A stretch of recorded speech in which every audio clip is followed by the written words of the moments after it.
Good morning, Rabbi Isai. Rabbi Isai, we have a tremendous daf. Hey, Rabbi Shua ben Zerus. There's a big chosh of a man. His name was Rabbi Shua ben Zerus. Ben Chomev Shel Reb Meir. He was the son of Reb Meir's father-in-law. In other words, it was his brother-in-law. Yeah. Rabbi Shua ben Zerus is Reb Meir's brother-in-law. Not a simple man. He gave testimony in Fnei Rebbe. He tells Rebbe, I saw with my own eyes, Al Rebbe Meir shochal ola shel yarak. He ate a leaf of vegetables without giving meiser in Beis Shan. Beit Shan, not like today. Beit Shan is outside of Eretz Yisrael, close to Eretz Yisrael. And I saw Rebbe Meir eating some leaf without taking meiser. As the Gemara is going to describe later on, if he testifies, he knows it was not. Maybe Rebbe Meir did it and he didn't pay attention. Maybe Rebbe Meir whispered something. No. He's testifying. This is Rabbi Shua ben Zerus. He knows what he's talking about, and he's testifying that Bet Shan is not Eretz Yisrael, like Lamashal, like Eilat, like right outside. Like you don't have to take Meiser over there. It's Chutz La'aretz. So, just to give you, to spoil it for you, Bet Shan was once Eretz Yisrael. When Klal Yisrael came into Eretz Yisrael the first time out of Mitzrayim, they captured it, they conquered it, it became Eretz Yisrael. The second time around, when they had to do it again, when they came back from Bavel, they did not conquer it. And therefore, it's possible that in this time, when Reb Meir ate it, it wasn't considered Eretz Yisrael. You don't have to take Meiser. Rebbe hears this testimony. V'hitir Rebbe is Beishan Kula al Yadi. Based on this testimony of an individual, he says from today on, Bet Shan is Chutz La'aretz. End the story. You don't have to take Meiser from there. Chavrol of what happens typically when this happens, something like that. Try to paskin now. A certain city in Eretz Yisrael is not. What's going to happen? The G'daylim are going to come out. It's going to be paskin. He's one of the G'daylim. Nobody could take. Nobody's like I'm the Gadol. Chavrol of Echav Ubeis Aviv. All his brothers, his father's mishpacha. Amar Lai Makom Shavisecha VaAvois Avisecha. Why are you starting something new? Your fathers, your forefathers, Nagu by Isur, they all took Meiser over there. Atatinuk by Heter. Where do you come from? Like all of a sudden making up a new halacha? Darash Lahen Mikrazeh. So Rebbe says, no. I get it. And then think about it. I should have had my chart again. Rebbe and Avois Avasecha, these are all G'dayei Olam and Gamliel and all these, big people. Darash Lahen Mikrazeh. He says, you find something similar in the Torah, in the Navi, where things didn't happen for generations. Comes somebody in the new generation and takes charge and changes a certain thing. Where do we see it? V'chitas nechash hanachoishesh. Try to say it 10 times in a row.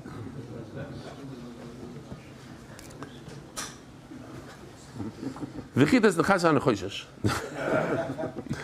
There was the copper snake in the time of Moshe Rabbeinu. People were dying. Hakadosh Baruch Hu says, make a snake. They look up to Shemayim. They see it's Miramez Hakadosh Baruch Hu, and they do tshuva, and they stop dying. So people over the generations, they like this copper snake. It's not a real snake. It's not a cobra. It's something that symbolizes healing and connection to the Rebbeinu Shalom. It's a nice thing. Asher Asa Moshe, Yomi Mehema, until those days, how you b'nei Yisrael mikatrimli. Unfortunately, people took it to the next step. It was good at one generation. The next year, all of a sudden, becomes about Moifas, the snake, and people start bringing things to this. They start traveling from all over the world toward the snake.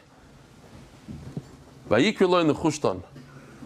So Chizkiah, the Kitas Nechash HaNachoishes, Chizkiah the king, a big tzaddik, son of a big Rasha. He starts breaking the snake. He breaks the snake, and he puts the snake down. He calls him an Nechushtan, a copper thing, like a lashon of bizayin. He says it has no value. In Yiddishkeit, this snake is a nothing. Klal Yisrael looked up to it. Moshe Rabbeinu had a trick that they should look up to Shemaim through the snake, but the snake itself is not a healer. HaKadosh Baruch Hu is the healer. Let's break it. It's causing too much tzaras in Klal Yisrael. People are going and then they're worshiping it. So Rebbe says, Efshar ba asa v'lo bi'aroi. Chizkiya's great-grandfather, I don't even know how many generations, but great-great-great-grandfather, Asa, who was a tzaddik, destroyed a lot of Avodah Zarah. Why didn't he destroy this piece of Avodah Zarah? Boy Yoshafat, Asa's son, we had him yesterday, right? Yoshafat, the tzaddik. V'lo bi'aroi, how come Yoshafat didn't do what you're doing? Minagav Yisayna b'Yadayni, like, who are you today? All of a sudden, Rebbe, you decide, not Rebbe, Chizkiya, you decided to break stuff. I understand. Between Asa and Yoshafat, they destroyed everything. If you think this is Avodah Zarah, they should. What are you, greater than them? So what happened after Zayin and Aleph on the top? Yoshafat and Asa, they gave something. They left something over for their grandson to be great through it. Oh, what does that mean? It's Avodah Zarah. So you have to say the pshat is they didn't do it deliberately. They missed it. It wasn't done Avodah Zarah. No. That's not what I'm saying. So it was Avodah Zarah. It was an oversight on their part. So HaKadosh Baruch Hu did it that somebody else could have something. You can't take everything for yourself. Afani, mokoy minichu li avoisel is gathered by. Says Rebbe, I who wrote the Mishnah, she's just Sidri Mishnah, but I needed something to be great with. So my greatness, my forefathers, they left me Bet Shan. I took care of Bet Shan. I said it's Chutz La'aretz. Says Gemara Mikan, in this case, Rabbi Yeshua ben Zeir says something that seems very off. He's coming and trying to say that a city that we were knowing it's Eretz Yisrael. He's coming and saying that it's not Eretz Yisrael. What's the first reaction? Your first reaction should be kick him out of here, take him, tie him down, and tell him retract immediately. What you're saying is shtusim, retract. We don't force him to retract. So now we have three lashonis that mean the same thing. It's just they're very similar. It's a play on words. And some people say it's not mezichin as to retract. It means a maznichin oisay. You don't ignore him. He comes, take him seriously. Sometimes the Talmud comes in and he says it's a silly thing. Your first reaction is to laugh at him. No, don't ignore him. Don't say, oh, what about Gaiva? He comes in here, chutz ben yak. He says that it's chutz la'aretz. Who are you? Generations, we know it's Eretz Yisrael. Rebbe took it seriously. And Rebbe changed it based on his testimony. It's a lashon of to separate. You shouldn't separate the choshen from the Kohen Gadol. Where's the choshen? Don't separate it from him. Don't separate him from his pshat. He said, this is what it is. This is my testimony. Don't force him. And don't abandon him. Hashem is not going to abandon Klal Yisrael even though they do terrible things. From the time that there's a tremendous amount of Gaiva, Rabba Machlokes Yisrael causes Machlokes. Gaiva causes Machlokes. Moshe Rabbeinu, with the greatest Anav, at the same time was the greatest what? Greatest Baal Torah. Had the most Torah. Like it goes together, the Anava and the Torah. Masculine review the Breder of Shimon Pazi. So Rabbi Yehuda Breder of Shimon Pazi asked a question. What are you talking about? How can Rebbe say B'Shan is not Eretz Yisrael? So if you have a pencil, I would just put in, because Hoirish over here means they didn't, how do you say, legaresh, to chase out, to drive out, to expel. Oh, they didn't expel. V'loi Hoirish, Menashe, Beishan. Klal Yisrael took over Bet Shan. V'loi Hoirish, they didn't expel the Goyim from there. But it says that they captured Bet Shan. V'ez B'nisel, V'ez Tanach V'ez B'nisel, and all the accompanying little shtetlach that all around it. So it's a kasha? No. Ishtamiti hadamar Reb Shimon ben Eliyakim mishum Reb Elazar ben Bedas sha'amar mishum Reb Elazar ben Shamua. He missed a simple thing, that Reb Shimon ben Eliyakim said in the name of Reb Elazar ben Padas, Shom Shom Reb Elazar ben Shemua. So if you heard this last night, don't jump in here. I want to point something out, something interesting. Who is Reb Elazar ben Padas? Who says it in the name of Reb Elazar ben Shemua? Who are these two people? Super interesting. Reb Elazar ben Padas is what? He's an Amoira. Right. Reb Elazar ben Padas is the official Amoira called Reb Elazar. Every time it says Reb Elazar as an Amoira, because sometimes you see him arguing with another Amoira, so you know he's an Amoira. He lived in a different generation. So that's Reb Elazar ben Padas. The official Reb Elazar, when it says Amar Reb Elazar, it's Reb Elazar ben Shemua, who's a Tana. Here you have both of them in one sentence, and it says their names. It has to say their names because it can't say Reb Elazar Shamar Mishum Reb Elazar. So it says Reb Elazar ben Padas, the Amoira, the famous Amoira Reb Elazar. Yeah, because sometimes an Amoira is usually called Rav Elazar, but sometimes it's called Rebbe Elazar when they live in Israel, etc. So Rebbe Elazar ben Padas said in the name of Rebbe Elazar ben Shemua, Harbe krachim kivshu oile Mitzrayim v'lo kivshu oile Bavel. Bet Shan was captured in the first round when Klal Yisrael came out of Mitzrayim, but later on, v'lo kivshu oile Bavel. Bet Shan is one of these cities that were not recaptured. So what's the difference? Because Sovar, Gedusha Rishona, Kitchel L'Shat, Kitchel Asal Love, do not have a trauma on me now, because we're going into Agadta in 10 seconds. It's a 1 minute thing. There's something called Gedusha forever and Gedusha not forever. The first time around when they came in, the Gedusha didn't last. So Bet Shan had a Gedusha, it was part of Eretz Yisrael, but it didn't last. Klal Yisrael, unfortunately, went into Gauls. They went to Bavel. When they came back from Bavel, then whatever they captured lasted. But guess what? They didn't recapture Bet Shan. So Bet Shan at one point, it says in the Pasuk, they captured Bet Shan. You're right, they captured it the first time around. But they didn't capture the second time around, so it didn't have a Kedusha the second time around. Why didn't they capture the second time around? It's right there. Why, capture it. They had a very good reason. They needed a way for the poor people to survive Shemitah. If nobody's planting, because it's also for you to plant, what do? So you have Chutz La'aretz, Yivul Chul. It's right there next to Eretz Yisrael.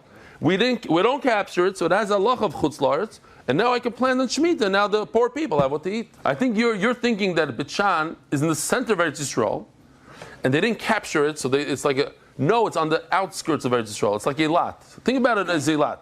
They didn't go as far as Eilat. They decided to stop right here, so that stayed outside. They could have. The first time they went further, and the second time they didn't. Just a simple question, a few questions, then we get into the Agadta. Reb Meir, what did he eat? He ate a leaf. You're allowed to eat a leaf.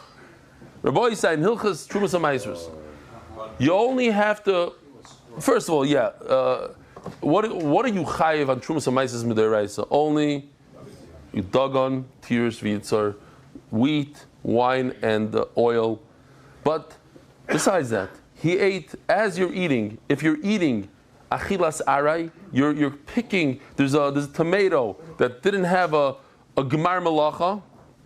What's a gemar malacha? You make a pile and you smooth it out. You put it into a package. He grabbed he's eating achilas aray. It's not chayiv and meiser. He didn't even eat a tomato. He ate a leaf. Omar lei. No. We're talking about meiser now. Nothing to do with Shemitah. That's something else. Don't mix the two. We're talking about meiser, the chiyuv of meiser. Omar lei, ma'aguda achlei. He ate it from a package. It was already tied together as one, and that's it. That's the gemar malacha. Usnan yorak hanegad. If it's the type of vegetable that, typically speaking, you put together in a package, mishiyagit. So once you tie them together, it's gemar malacha. Okay, fine. And this is the Agadta right here. And this leads us into the full everything until the end of the Shir is Agadta. V'dilma lavadaite. Maybe Meir simply wasn't paying attention, and he grabbed something off a plate, and he forgot to take meiser. Oh, that's impossible. If the animal of Reb Pinchas ben Yair, as the Gemara is going to talk about, what happened? HaKadosh Baruch Hu doesn't allow the animal to eat without meiser. Tzadikim atzim lekolshin, so it's tzaddik. Pinchas ben Yair himself, or Reb Meir himself, he's going to eat without taking meiser. So that's the third time we have that story, and the Gemara is going to have to explain to us what the story is. But the Gemara asks, and maybe he had in mind, I have a package of tomatoes at home. So when I get home, I'm going to use one of those tomatoes as meiser. Meanwhile, I'm going to eat this. No, impossible. He's a chaver, he's a person, he's a tzaddik who's makbid on trumas meisers, he's makbid on tumen tahara. He wouldn't do that. He wouldn't take truma of something that's not next to the peiros right here. It has to be next to it. Says Gemara, you don't have to be mafresh truma. You don't have to separate it. You could look at a bunch of fruit and look. The ones on the right, I'm going to use as truma meiser. The one on the left, I'm going to eat. Maybe that's what happened. Maybe he did truma meisers on the spot. This is Rabbi Yeshua ben Zeruz. If he says he saw, he knows what he's talking about. If that's what happened, Rameir was looking over there and he did over there, Rabbi Yeshua ben Zeruz would have noticed it. He knows all the tricks. He's done it himself. He knows what's mutter, what's asur. It's impossible that he was saying this whole nusach of the Chazon Ish on Trumas Meisers, and he didn't notice. He would have noticed. You know if the brisker of is taking Trumas Meisers or not. It's not. Maybe. That's not what happened. Fine. So just remember this, because I want to point out the Maharsha on Amud Beis. Maybe you look at a plate and you say to yourself, okay, the Truma Meiser I'm going to take from these two on the left side, on the right side, and then I'm going to eat from the left side. There's such a thing. Says Gemara, here's the story. My behem should say, what's going on here? This behema that wasn't nichshal in Trumas Meisers. Says the Gemara, the story, the Rebbe Pinchas ben Yair have a causal opinion shvuim. He was going to redeem somebody. Paga Bey beginoi nahara. So he's walking with his donkey to do pidyon shvuim, and there's a river in front of him. Amar lei ginoi, he tells the river, ginoi chaloik li memecha kriyas yamsuf. I want kriyas yamsuf zman hazeh. Chaloik li memecha. I want to go through. Amar lei. So the river, the sire of the river, responds to him. Guess what? Who says you're better than me? You're going to do a great mitzvah pidyon shvuim. What I do every day that the water goes through and goes through, all I'm doing is Ratzon Hashem. Who knows if you'll be successful? Maybe they won't accept your redemption. What I'm doing is I need to continue doing Ratzon Hashem. So he threatens him. Yeah, you have no choice over here. If you don't split the water, you can do Ratzon Hashem for the next 5 minutes, but that's it. You're going to be done for life. If it's up to me, I could stop you forever. So if you want to do Ratzon, big talk, you want to do Ratzon Hashem, open up right now. Okay, that's it. It sounds scary. So you open this Kriyas Yamsuf. Somebody with him doing a mitzvah, schlepping wheat for matzah. I want you to open up the water again for this guy. The mitzvah, he's doing a mitzvah. Opens. There's one Arab dude who's with them, like accompanying them, helping them out, showing them the way. I want you to open the water for him. Oh, look at these Jews. When they need them, they use them, but as soon as they don't need them, they dump them on the other side of the river. I don't need a chil Hashem here. Open up the waters. Split the river. Chalak splits the river. Look at him. Rabbi Pinchas ben Yair is greater than Moshe Rabbeinu and 600,000 people. The Archaim asks, what's going on here? We know Kriyas Yamsuf is the greatest miracle that ever happened, and I mean, from the greatest, I'm not judging the numbers, but Kriyas Yamsuf, we have a whole seder about it, and then Rabbi Pinchas ben Yair, many generations later, he says, that was before Matan Torah. Klal Yisrael didn't have schusim. So it's a tremendous. Once we have the Torah, Rabbi Pinchas ben Yair was coming from a different position. He was coming from a position of Torah, full of mitzvahs, and Torah, it's different. It's easier. Moshe Rabbeinu was only able to do it once. Over here, Rabbi Pinchas ben Yair did it 3 times. Says Gemara, over here, maybe it's also once. Maybe it means to say that he was as great as, not greater, as great as Moshe Rabbeinu and 600,000 Yidden. Bekitzer, the Maisa continues, he gets to the Nin. Today, they would refuel your car. Over there, they refuel your donkey. They give him a barley. Lo yochal. He refused to eat. Chavtinu. So the first time I read it, I thought it meant like they beat him up. Chavtinu, Rashi says, means they did nipui. They took the barley and they separated. They thought maybe it's not good quality. Rashi says it's impossible that it means that they separated the shaft from they sifted it, but on a simple level to make it better to eat, because it has to be that was chayiv b'maiser. Otherwise, this whole story wouldn't exist, and it won't be chayiv b'maiser if it's in the first stage of where you have to separate the shaft. It's not edible. We're talking about it's edible. Just what maybe it wasn't the best, so put it through a sifter of barley, the ready-made barley. Just make sure there's no stones in there. Lo yachal. He wouldn't eat from it. Nakrino, so they said, okay, maybe there's some. With their hands, they looked through it to see what's going on. Lo yachal, they still didn't eat. Rabbi Chizkiyahu sees what's going on here. Is it possible he didn't take meiser? Asrinu v'achal. He went ahead, he took meiser, and he ate. The donkey ate. They took meiser from this barley, and the donkey started eating. Omar aniyazu. This donkey, this poor donkey, she's going to do pidyon shvuyim. I can't believe what you just did. Try to feed her. Yeah. What is the donkey mechuyev to eat something that has meiser? V'tnan. If somebody purchases dmai, now obviously, if you're going to purchase fruit from a store, I don't care who you give it to. You can give it to your animal. You have to take meiser from it. But if you're going to purchase dmai, which is food that you buy from an amaretz, and you're not sure if you took trumsa maisrus, so then it depends. If I purchase it specifically for animal feed, then you're potter. If it's all stuff for side things, to flour for your hides, or oil to do your light or to dishes, potter you don't have to take meiser. So over here also, if he bought this fruit, this barley, for the animals, so he's potter. So Gemara says,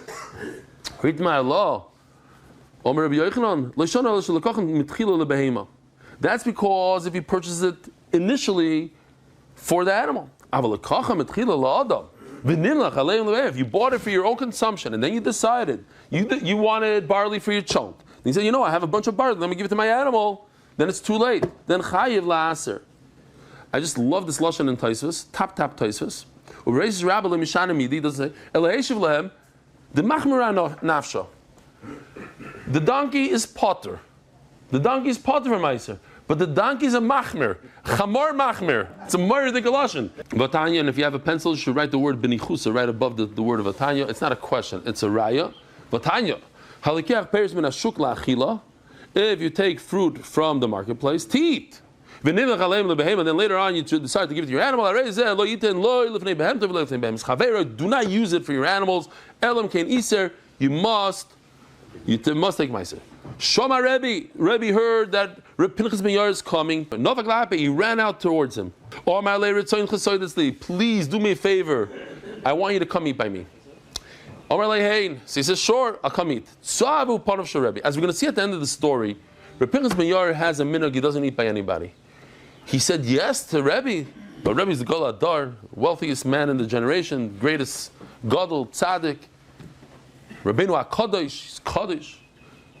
I'll eat by you. So Rebbe is so excited. Omar Loi, what are you so happy? What do you think? I was Madar Ano, I'm not going to eat by you? Of course I'm going to eat by you. Yisrael G'doshim, the Kadosh. So there's a murder that Tosfos here.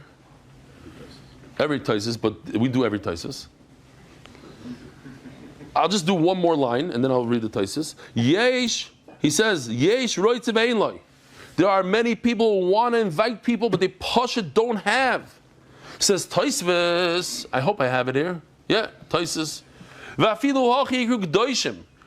Why are they considered g'doshim if they don't invite you? Shemezamen es chaver lechol etzloi b'bnei haboishas. The fact that he just invites you, he says, please come to me, and then you say, no, I'm dafnished, and you say, okay, fine, I'm dafnished. But you want him to say dafnished. That's the next part. What? Yeah. Okay, fine. Sorry. There are people who have, but they're just too stingy, and they don't want. Don't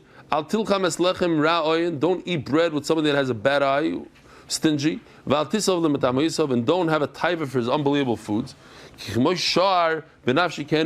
Has a bitterness in his neshama. He's going to tell you, come eat. He's not with you. Yet, Taisa says, so he's a kaddish because Lamaisa, you eat by him, and he doesn't really want you there, but he still has a kedusha. The Rebbeinu Shalom is machshavit because he invited you out of embarrassment. But you, Rebbe, I know you have the ability. You're the wealthiest man in the generation, and you also want me to be. I'm on a very big rush. The mitzvah tarachna, I got to run, get this guy out of captivity. When I get back, on the way back, I'll come in. No, what do you think happened on the way back? What do you think? You think you ever made it there? Because that's the yisoid. You have the inspiration now. You gotta act on it now. You never know what's going to happen on the way back, on the next day, the next. Who knows? Kiyasa. So he's on his way back. He's a man of his word. Isrami.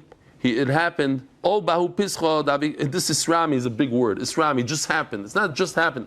Because Baruch Hu is mazmin that should happen. That what? He took the wrong door. All bahu pischa. Davakaymin bay kuniyasa chivarasa.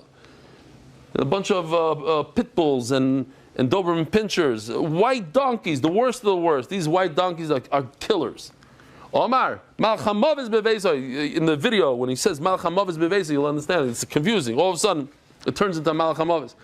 He has animals of death over here, dangerous stuff outside of his house. You think I'm going to eat by him? Shama Rebbe. Rebbe heard that he's refusing to come in. Novak Lapi, he ran after him. What's the problem? I'm going to sell them. You're not allowed to sell them because you're creating a stumbling block to somebody else. So I'll make them hefker. What do you mean hefker? You're going to have these white donkeys running around the streets killing hundreds of people. You're making more hezek. I could do something. I could chop off the bottom of the hooves, whatever. They're not going to be dangerous. But that is going to create a tsar for the animal. So what should be the answer? I'll kill them. So what should be the answer? Tsar b'l'chaim. No, there's no tsar b'l'chaim when you kill an animal. You see a yisoid. If you kill him humanely, there's no tsar b'l'chaim. Just what is another problem. Ikabal tashchas. You're getting rid of something that has value. Did I say donkey? These are not donkeys. These are mules. So he didn't give up. He asked him again and again. So a miracle mountain just went in between them, and that was it, protected him. Rebbe started crying. Because Baruch Hu helped out Reb Pinchas ben Yair that he shouldn't come into my house. He saw the mules, he went in the wrong door. So certainly, when after they die, Akash Baruch Hu protects them. Tzaddikim are greater in their death more than in their life. They were in the middle of burying a rasha. And all of a sudden they see the army of Moav coming. The famous story, they dropped the body they used to bury in a cave, so it was open, and they threw the body into the cave. And this rasha touches Elisha, and he touches the bones of Elisha. And the rasha wakes up. So what do you see from here? There's Tchias HaMesim by touching Elisha, but when Elisha was alive, with the Ben Hashunamis, he had to do something. He had to put his hands, he lied on him, breathed, the whole thing. And over here is just the touch. So you see that he's greater when he's dead. Eliyahu gave Elisha a bracha that he's going to do double the Tchias HaMesim as himself. And Eliyahu did one Tchias HaMesim. When you see me go up, then you'll know you'll have double as me. And Memela, the reason why he woke up at Tchias HaMesim wasn't Elisha's chus, it was Eliyahu Hanavi's chus. What kind of bracha is it? What kind of Tchias HaMesim is it? he didn't even get to go to his house. So it says like this. So, but how was it that there was that Elisha did 2 Tchias HaMeisim? Says the Gemara, Kedom Rabbi Yochanan, Sheripa Tzaras Naaman, Shishkula Kemeis. If you remember yesterday, we had this. The Gemara says there's a Ketana that was a Nara. The Gemara says the contradiction. So what does the Gemara say? She was Ketana the Minoirin. This is the Ketana that told this. He was the general of Aram. He had Tzaras. He says, "Why don't you try Elisha? He's going to heal your Tzaras." Sheriba Tzaras Naaman. So that's Tchias HaMeisim. Shishkula Kemeis, because somebody has Tzaras is like a dead person. Shenemar Al No Tzi Kemeis. So you see in the Torah considers somebody with Tzaras a dead person. Rabbi Sai, have a wonderful day. Merit the schus of spreading Torah throughout the world. Sponsor a shir today. MDYsponsor.com or sponsor at MDY.com.